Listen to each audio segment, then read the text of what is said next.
ডাক, টেলিযোগ ও তথ্য প্রযুক্তি প্রতিমন্ত্রী জুনায়েদ আহমেদ পলক বলেছেন, প্রধানমন্ত্রী শেখ হাসিনার নেতৃত্বে স্মার্ট বাংলাদেশ বিনির্মাণে স্মার্ট জনশক্তি তৈরিতে কাজ করছে সরকার।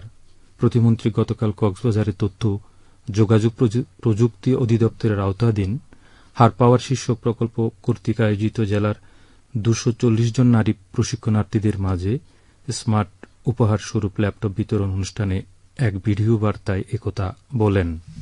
জুনায়েদ আহমেদ পলক বলেন, সারা দেশে IT training and incubation centre, জয়ডি সেট সেন্টার ও হাইটেক পার্ক স্থাপন করা হচ্ছে। এগুলোর নির্মাণ কাজ শেষ হলে অসংখ্য মানুষের কর্মসংস্থানের সুযোগ হবে। পাবলিক লাইব্রেরির শহীদ সুভাষ হলে এই অনুষ্ঠানে প্রধান অতিথি ছিলেন জাতীয় সংসদের হুইপ সাইমুম সরোয়ার কমল।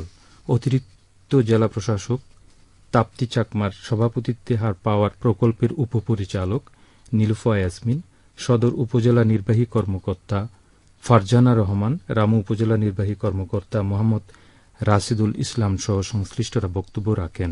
এ সময় সরকারি বিভিন্ন দপ্তরের কর্মকর্তা, প্রশিক্ষক, প্রশিক্ষণার্থী সহ সংশ্লিষ্টরা উপস্থিত ছিলেন। পরে প্রশিক্ষণার্থীদের মাঝে প্রধানমন্ত্রী শেখ হাসিনার পক্ষ থেকে স্মার্ট উপহার স্বরূপ ল্যাপটপ বিতরণ করা হয়।